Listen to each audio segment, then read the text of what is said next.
Hello friends, welcome to Maths Practice. In this video, we will discuss the fourth chapter of class 10, which is quadratic equations. In the part 1, we will discuss all the key concepts and examples for quadratic equations. Let us start with some definitions. The polynomial px is equal to ax square plus bx plus c, a not equal to 0, a, b and c are real numbers, is called a quadratic polynomial because it is of degree 2. If px is equal to ax square plus bx plus c, a not equal to 0, a, b, c belong to R, then the equation px is equal to 0. That means our equation ax square plus bx plus c is equal to 0 is called a quadratic equation or a second degree equation in variable x. That means if we equate the quadratic polynomial to 0, it is called a quadratic equation. The zeros of the polynomial px is equal to ax square plus bx plus c, if they exist, are called solutions of the quadratic equation. The zeros are also called roots of the quadratic equation, and the standard form of any quadratic equation is ax square plus bx plus c, a not equal to 0, a, b, c real numbers. For example, suppose if I have the equation x minus 2 into x plus 1 is equal to x minus 1 into x plus 3. It is not a quadratic equation. Why? Because when we simplify it, we get x square minus x minus 2 is equal to x square plus 2x minus 3, which gives on simplification minus 3x plus 1. So it is not of degree 2. For example, the roots of the quadratic equation px is equal to x square minus 5x plus 6 are 2 and 3. Why? Because if I put 2, p of 2 is 0 and p of 3 is also 0. So 2 and 3 are called roots of the quadratic equation x square minus 5x plus 6. Solution of a quadratic equation by the method of factorization. We find the roots of the quadratic equation by factorizing it into two linear factors and equating each factor to 0. For example, 2x square minus x minus 3 is equal to 0. Let us find the roots. We factorize this polynomial. 2x square minus 3x plus 2x minus 3 is equal to 0. Minus x can be written as minus 3x plus 2x. So after factorizing, we get 2x minus 3 into x plus 1 is equal to 0. We equate them to 0. 2x minus 3 is equal to 0 will give x is equal to 3 by 2. And x plus 1 is equal to 0 will give x is equal to minus 1. So x is equal to 3 by 2 or x is equal to minus 1 are the solutions or roots of the given equation. Second example, 3x square minus 2 root 6x plus 2 is equal to 0. Now in this type of polynomials, root 3 into root 2 is root 6. So we have the middle term as 2 root 6. So we can simplify it as minus root 6 minus root 6. So 3x square minus root 6x minus root 6x plus 2 is equal to 0. So now 3 is root 3 into root 3 and 2 is root 2 into root 2. So now we take out common. We get root 3x minus root 2 and root 3x minus root 2. So actually it is the square of root 3x minus root 2. So the roots are over here. When we equate it to 0, the roots are root 2 by root 3. Two roots are there and both the roots are equal, which are root 2 by root 3. As an assignment, you can solve the quadratic equation root 2x square plus root 3 into 1 minus 2 root 2x minus 6 is equal to 0. First simplify it and use the above method. You will get the solution set as minus root 3 by root 2 and 2 root 3. Another method to solve a quadratic equation is by completing a square. Now we know what a perfect square is. Ax plus b whole square is a square x square plus 2abx plus b square. Now we know that we can find out any of the terms for a perfect square. So we have the formula for middle term, first term and third term using the remaining two terms. Remember over here, third term is equal to middle term square upon 4 into first term. This formula will widely be used. Let us know how the method of completing a square can be used to solve a quadratic equation with the help of the example. 9x square plus 6x minus 35 is equal to 0. Now as I told you, this formula is important. Third term is equal to middle term square upon 4 into first term. So we have middle term square as 6 square 36 upon 4 into 9, which is again 36. So we have got the third term is equal to 1. Means to make a perfect square, the third term should be equal to 1. So we add 1 over here. But as we add 1, we have to subtract 36 because we have in the original equation minus 35. So the original equation can now be written as 9x square plus 6x plus 1 minus 36 is equal to 0. So now the first three terms will give 3x plus 1 whole square minus 6 square, which is equal to 0. Difference of 2 square, a square minus b square is equal to a minus b into a plus b. So that will give us 3x minus 5 into 3x plus 7 is equal to 0. Equating 3x minus 5 to 0, we get x is equal to 5 by 3. And equating 3x plus 7 is equal to 0, we get x is equal to minus 7 by 3. So the solution is x is equal to 5 by 3 or x is equal to minus 7 by 3 are the solutions of the given equation. This we have found by method of completing a square. Second example, x square minus x minus 1 is equal to 0. Again third term is equal to middle term square upon 4 into first term, which in this case will give us 1 upon 4. Now since we have 1 upon 4, to make it easy we can multiply the whole equation by 4. So what we get is 4x square minus 4x minus 4 is equal to 0.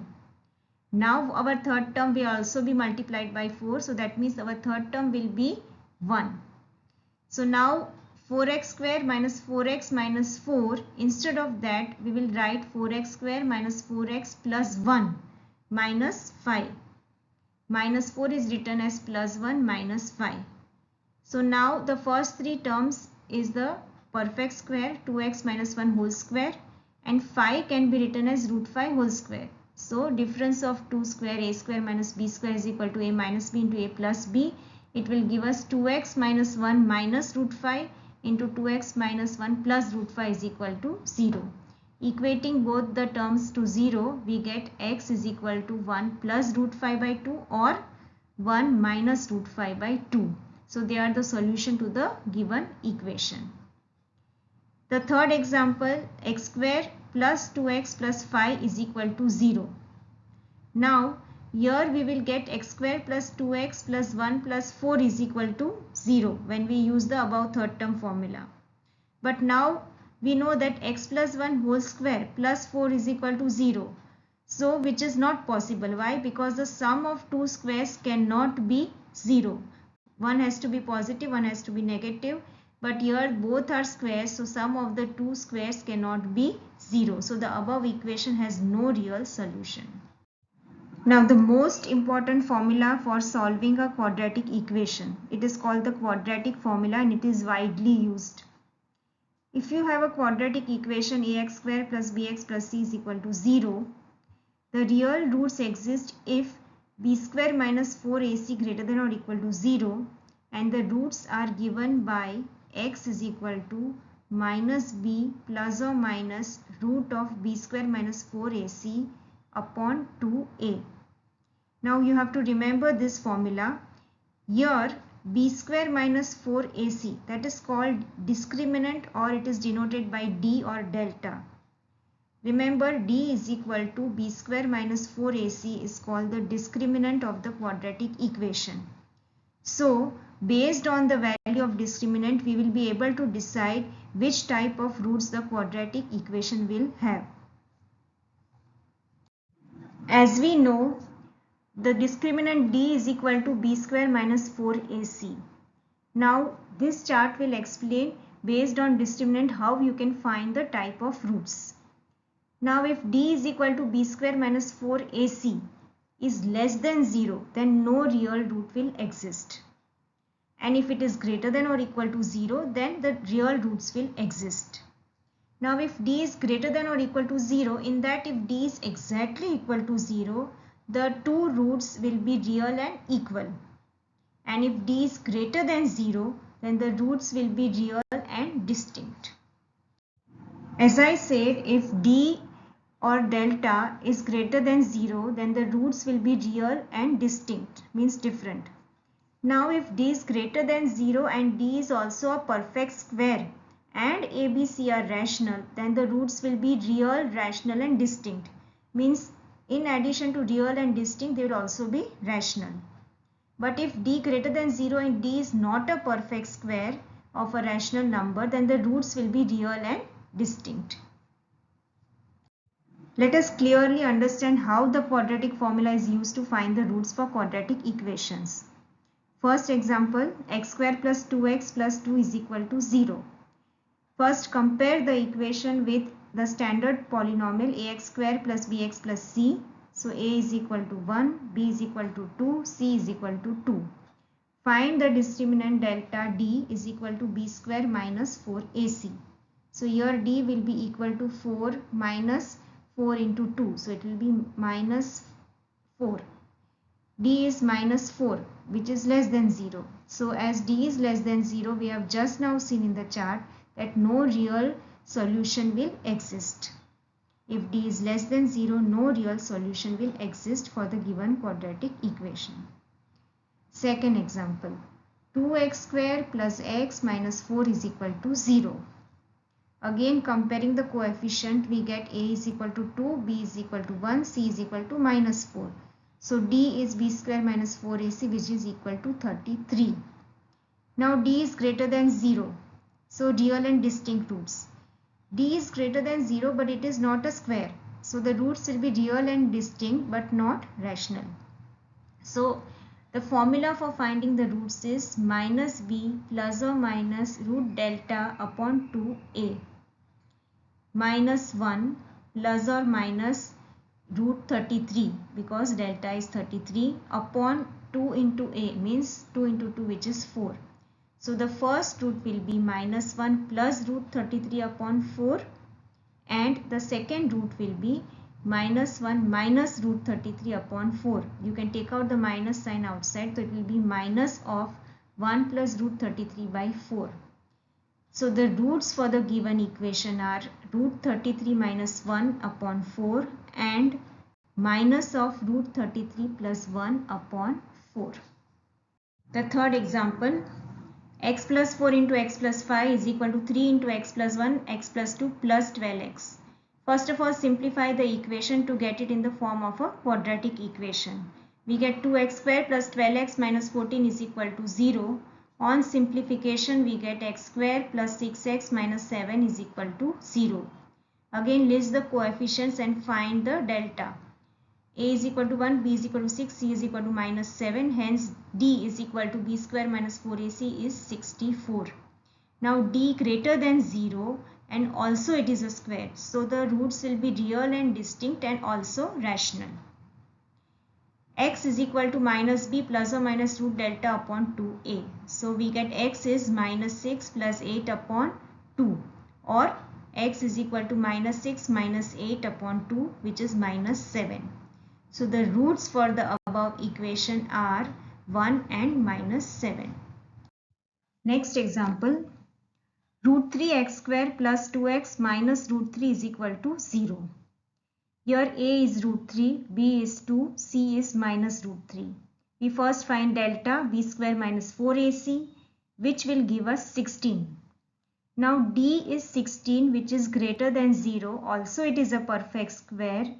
So the roots will be real and distinct, but the roots will not be rational. The reason is we have just seen before that if d is greater than 0 and if a, b and c all are rational numbers, then and then the roots will be rational. So even though d is greater than 0, d is a perfect square, but since a and c are not rational numbers, the roots will also not be rational. So now d greater than 0, we will have two roots which are real and distinct. We apply the formula x is minus b plus or minus root delta upon 2a. Placing the values, we get x as 2 upon 2 root 3 or 1 upon root 3 on simplification, and the other root is x is equal to minus 6 upon 2 root 3 or minus root 3, because 6 can be written as 3 into 2 or root 3 into root 3 into 2. So on simplification, we get x as minus root 3. Hence the roots of the given equation are 1 upon root 3 and minus root 3. Next example. Find the value of k if the following equation has real and equal roots. The equation is k plus 1 into x square minus 2 into k minus 1 into x plus 1 is equal to 0. Now first of all we list the coefficients. A is k plus 1, b is minus 2 into k minus 1 and c is 1. Now we find d, b square minus 4ac. So over here d is equal to 4k into k minus 3 on simplification. Now here we are given that the roots are real and equal, and we have seen that if the roots are real and equal, it means d has to be 0. So we first find d and equate it to 0.